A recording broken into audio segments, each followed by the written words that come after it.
Welcome to Rants TV. Hi guys, nandito po tayo ngayon sa Marikina River. Please samahan niyo po ako mag-update dito sa ongoing construction ng flood control project dito sa Barangay Kalumpang in Marikina City segment. Ito po yung update natin today, April 11, 2026.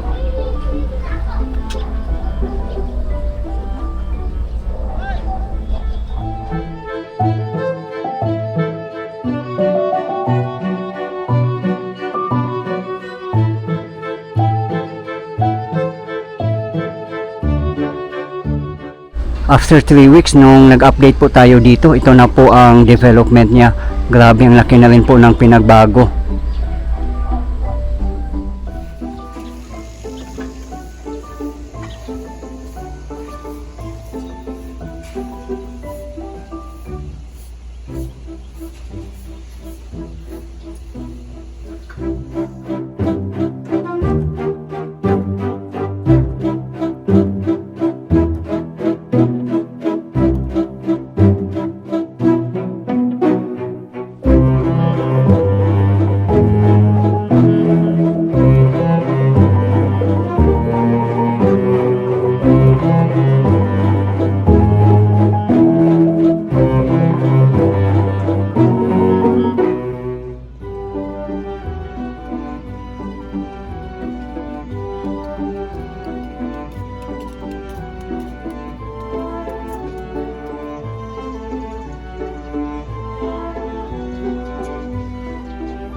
Dito naman may mga fence dito na mga steel mat. Baka tatanggalin po nila siguro ito pag matapos na po yung project dito, para lumuwag naman po ang pathway nila dito. Masikip po kasi dito eh. Ayan po yung pinaka railing niya, concrete railing po.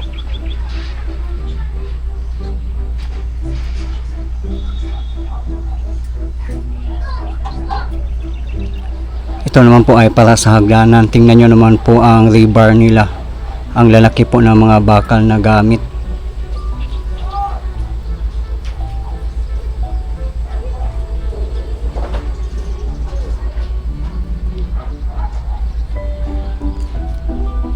Kunting taon na po ang mga workers na nagtatrabaho ngayon kasi 5 PM na po at Saturday pa.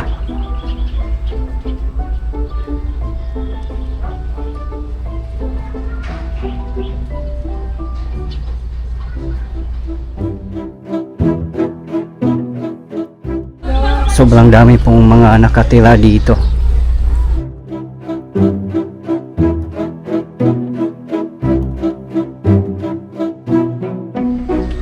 Ang mga contractors naman po dito ay joint venture ng Toyo Construction Company Limited and Shimizu Corporation. Sila po ay mga Japanese construction firms. Ang kabuuang project naman po from Marikina Bayan in Marikina City up to Barangay Manggahan in Pasig City ay funded po ng JICA or Japan International Cooperation Agency. Napakaswerte po ng mga taga Marikina City, Quezon City and Pasig City kasi hindi po tinitipid ang kanilang mga flood control project. Kudos po sa lahat ng bumubuo ng Marikina River Flood Control Project, especially sa national government at DPWH.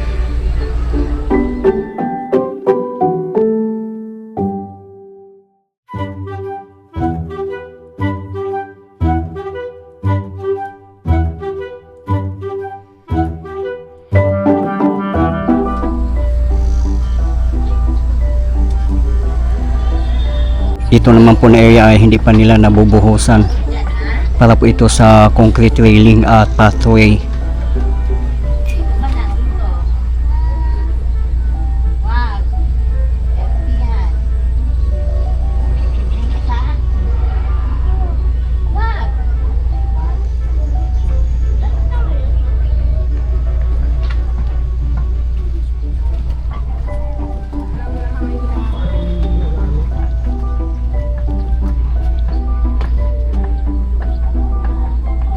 Ayan, idudugtong po nila yan dito guys. Yung ito po yung natapos na.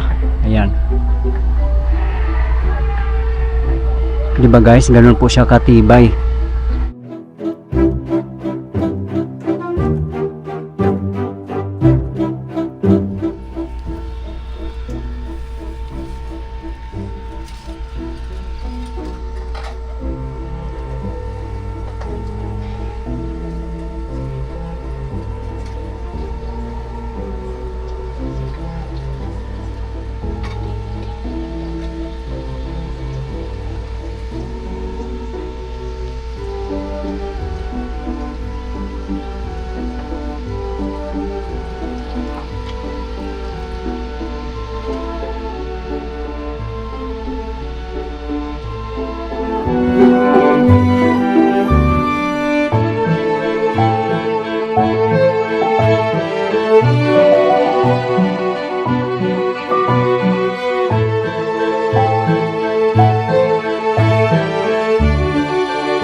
Ayun naman po sa tapat natin ay Provident Village. Makikita po natin na napakataas po ng flood control doon. Nasa 20 feet din po siguro ang taas niyan.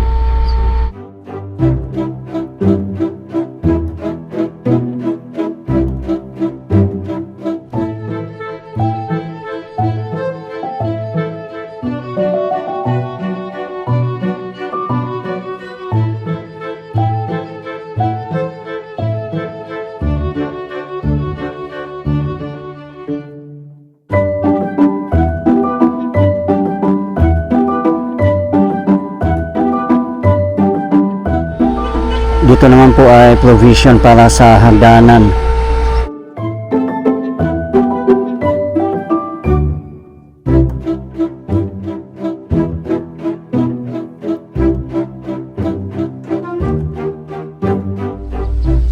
Napakaganda po kung matatapos na po yung kabuuang flood control project, kasi hindi lang po ito pambaha kundi pasyalan na rin po natin. Magkakaroon po dito ng esplanade, river park, bike lanes at iba pa.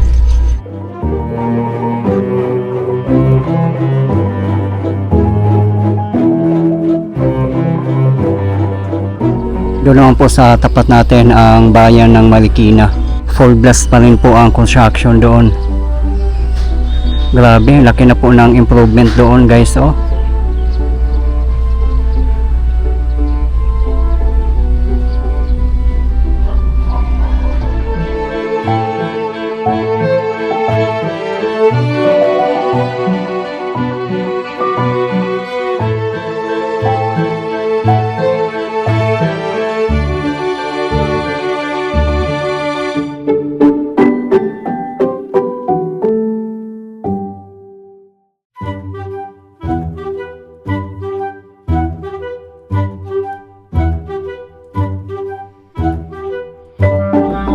Ang Marikina River po ay isa po ito sa mga ilog na binabantayan po pag may mga paparating na mga bagyo o mga baha, kasi low-lying area po dito. Kaya dapat na po talaga na high quality at international standard ang flood control project dito.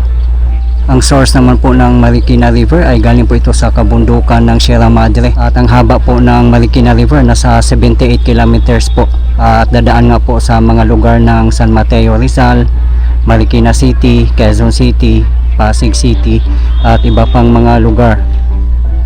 Doon po pababa. Nakaslow po ang flood control dito or yung wall, kasi pa-curve po ang ilog dito.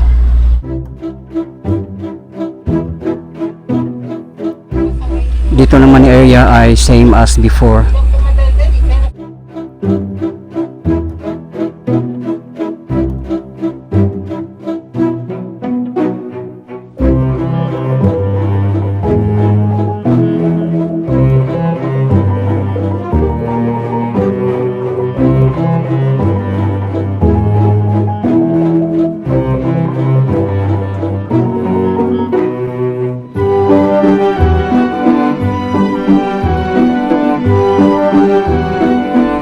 Marami nga din pong nagko-comment sa ating previous video na mababaw na nga po ang Marikina River dahil sa soil erosion. Kasi kalbo na raw po ang kabundukan natin sa Sierra Madre, even sa kabundukan ng Antipolo. Kaya pag umulan, dito na papadpad ang mga lupa, kaya bumabaw po ang mga ilog natin. At meron naman po silang regular dredging dito, lalo na po sa bayan ng Marikina. Dito na po tayo sa harapan ng Kalumpang Barangay Hall.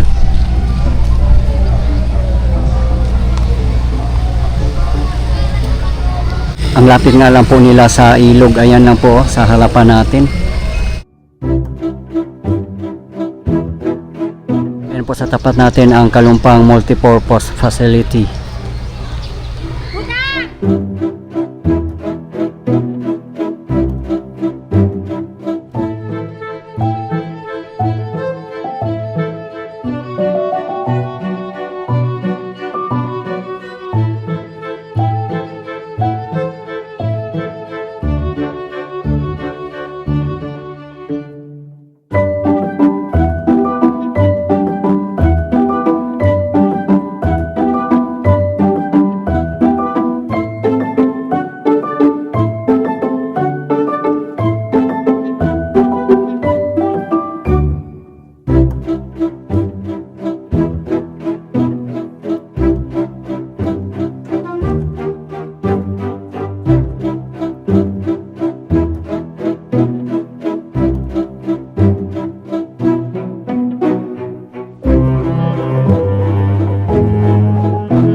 Ayan po, may nakabuhos na concrete. Siguro yan po ang pinaka foundation ng pader, kaya napakatibay po niya.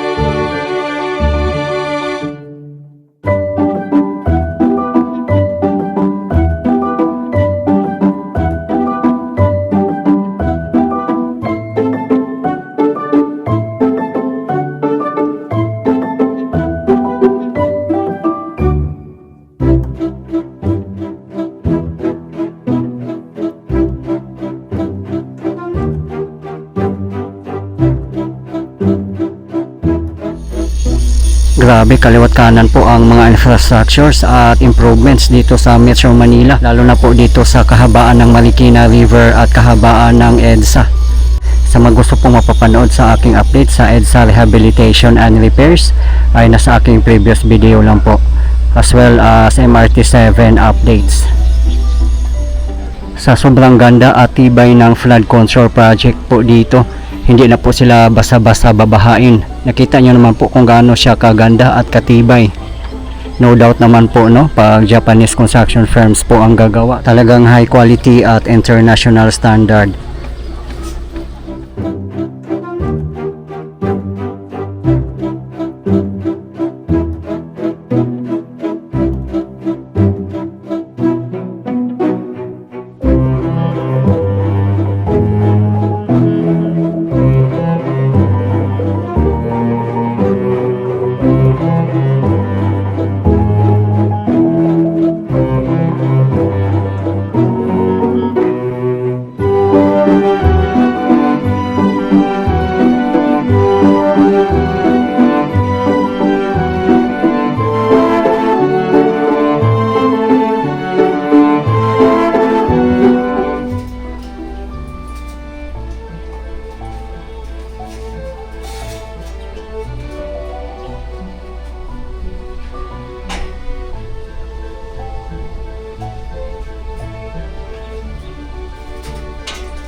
Base po sa mga comments sa ating previous videos, prefer na po ng mga kababayan natin na Japanese construction firms or Korean construction firms ang gagawa ng mga malalaking project katulad ng flood control, mga tulay, mga kalsada at iba pa.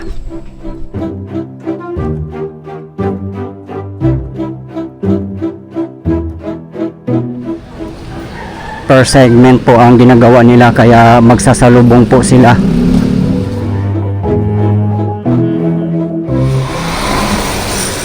Diba guys, napapanood naman po natin ang aking mga updates, kaya sa tingin ko years pa po ang bibilangin bago po makumpleto ang project. Napakalaking project po ito at kabilaan pa po.